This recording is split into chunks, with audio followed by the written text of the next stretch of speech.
आज महाराष्ट्रामध्ये दुष्काळ पडलेला आहे. आपण शेतकऱ्यांसाठी काहीतरी केलं पाहिजे ही मनामध्ये जाणीव धरून जिथं मला वेळ संधी मिळेल अशा ठिकाणी व्याख्याने देऊन आणि त्या व्याख्यानाच्या मार्फत जो काही निधी गोळा झाला आहे तो संपूर्ण निधी मी या शेतकऱ्यांसाठी आज संभाजी महाराजांच्या उपस्थितीमध्ये बहाल करीत आहे. आमचे सहकारी महेंद्र मोरे सर असतील, इतर मी असे, आज महाराष्ट्रामध्ये दुष्काळ पडलेला आहेच, पण मी सुद्धा शेतकऱ्यांचा मुलगा आहे. शेतकऱ्यांसाठी काहीतरी केलं पाहिजे. तुम्हाला सांगायचं म्हटलं तर मी सकाळ संध्याकाळ गुरं महाग असतो आणि दिवसभर पोरा महाग असतो. ज्या आईने आपल्या लेकराच्या काळजामध्ये सोहळ्याची ज्योत निर्माण केली अशा शहाद्यांच्या पत्नी महाराष्ट्राच्या आऊसाहेब, ज्या माणसानं शून्यातून स्वराज्याचं विश्व निर्माण केलं असे हिंदवी स्वराज्याचे संस्थापक छत्रपती शिवाजी महाराज, ते स्वराज्याचं विश्व त्यांनी स्वर्गात मांडायचं काम केलं असे संभाजी राजे. तसेच आज तुम्ही सर्वजण ज्या महाराष्ट्राच्या मातीमध्ये बसलेले आहात त्याच्या मातीमध्ये गेले 350 वर्षापूर्वी छत्रपती शिवाजी महाराज शंभू राजे यांच्या शब्दाला मान देऊन ज्या मर्दांनी या स्वराज्यासाठी रक्त सांडलं अशा 18 पगड जातीच्या मर्द मावळ्यांना मी गणेश भोसले सर्वप्रथम मानाचा मुजरा करतो. एखादा मराठा आईबाबांना सांगू शकतो मी मराठी जातीचा आहे म्हणून, एखादा मुस्लिम आईबाबांना सांगू शकतो मी मुस्लिम जातीचा आहे म्हणून, एखादा कोळी आईबाबांना सांगू शकतो मी कोळी जातीचा आहे म्हणून, एखादा दलित आईबाबांना सांगू शकतो मी दलित जातीचा आहे म्हणून. जगामध्ये जगाच्या इतिहासामध्ये एकच अशी जात आहे ती म्हणजे सगळ्या जातीच्या लोकांना बरोबर घेऊन चलते आणि त्या जातीचं नाव म्हणजे छत्रपती शिवाजी महाराजांच्या मर्दमावळ्यांची जात. अनेक माणसं भागासाठी बोलतात, अनेक माणसं भागासाठी चालतात, अनेक माणसं भागासारखं कार्य करतात, पण या महाराष्ट्रातील शेतकऱ्याला वाघ मानवायचं काम फक्त आणि फक्त छत्रपती युवराज संभाजी राजे हे करतात.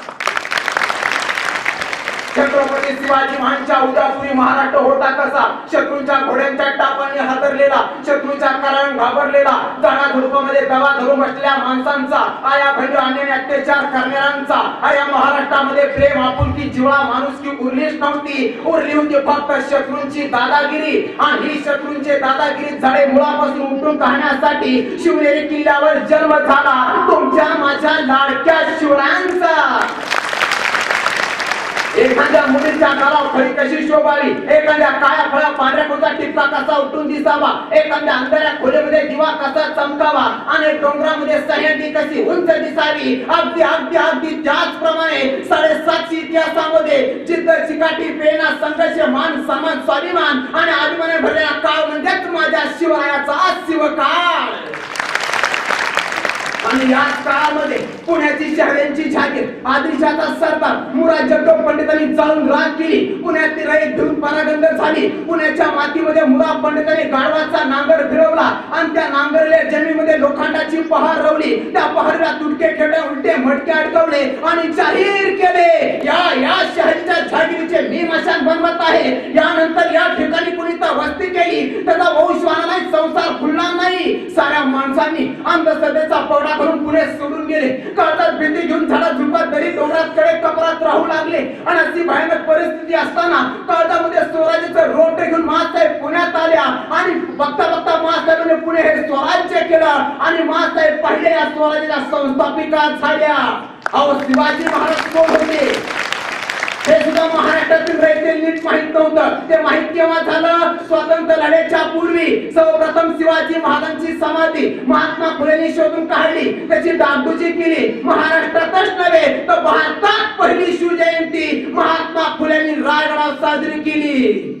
शिवाजी महाराजांचं कार्य या दलित बहुजन समाजाला कळावं यासाठी महात्मा फुलेंनी 1 जून 1869 रोजी शिवाजी महाराजांवर पहिलं पुस्तक लिहिलं. हे सुद्धा काहीच नाही, अमेरिकेच्या बोस्टन विद्यापीठामध्ये शिवाई द मॅनेजमेंट गुरु याच्यावर 100 मार्काचा पेपर घेतला जातो. पाकिस्तानच्या पाठ्यपुस्तकामध्ये आदर्श कसा असावा याच्यावर धडा शिकवला जातो. कुठं? तर पाकिस्तानमध्ये. जगातले तब्बल 132 राष्ट्र शिवरायांचा आदर्श घेऊन त्यांचा इतिहास अभिमान शिकवतात. पण दुर्दैव आमच्याकडे शिवाजी महाराजांचा इतिहास पुसण्याचा प्रयत्न केला जातो. अहो 3 एप्रिल 1680 मध्ये शिवाजी महाराजांचं रायगडावर निधन झालं आणि औरंगजेबाच्या साकी मुस्ताक खानला ही बातमी कळाली आणि साकी मुस्ताक खान मोठ्या आनंदात उत्साहात धावत पळत बहादूरगडावर असलेल्या औरंगजेबाच्या छावणीत आला आणि तो आलेल्या औरंगजेबाला म्हणू लागला, हुजूर हुजूर बड़ी खुशी की खबर है, बोलो क्या हुआ, काबर शिवा मर गया।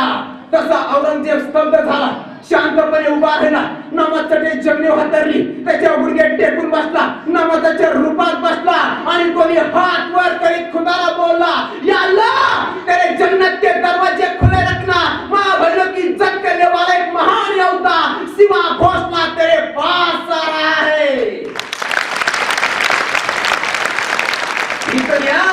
हिंदुस्थानातल्या रयतेचे नव्हे तर औरंगजेब सारख्या कट्टर शत्रूचे माझ्या राजेविषयी हे असे उद्गार आहे। मग औरंगजेब साकी मुस्ताक खानाला म्हणाला, तुझे पता है कौन गया साकी, हम ऐसे राजा महाराजा देके हमारा नाम सुन के अपना राज्य हमें सौंप देते हैं, ऐसी जहाबाज फौज देगी हमको देकर वहां जाती है, ऐसे बहादुर सरदार देके हमारे नजर से हमारे सामने छुपते हैं, लेकिन पहली मर्तबा हमने ऐसा दिलेर देखा है, पूरे हिंदुस्तान को अपने मुट्ठी में काबिज करने वाला यह औरंगजेब शिवा को सलाम करता है।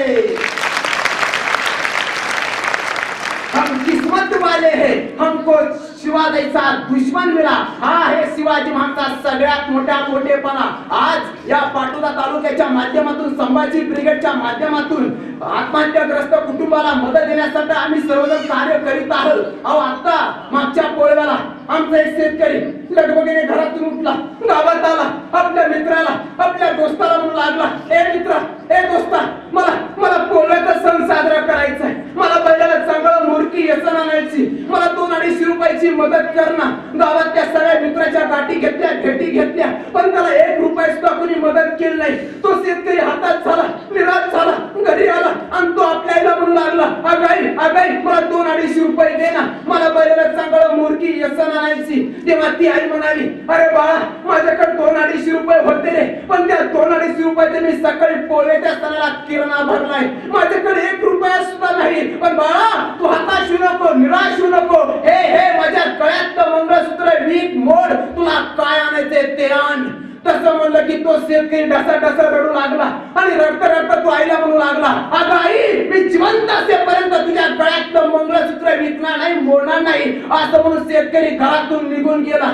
गावामध्ये ढोल ताशे वाजत होते, प्रत्येक जण मोठ्या आनंद उत्सवामध्ये पोळव्याचा सण साजरा करीत होता। अरे तो बैलाला सजून रंगून नटून घरी बैलाचं लग्न लावित होता आणि मी सदा शेतकरी पोळव्याच्या सणाला बैलाला सदा मुरकी चांगलं व्यसन आणू शकत नाही। या पश्चातापाने त्या शेतकऱ्यांनी रानामध्ये एका झाडाला फाशी घेतली।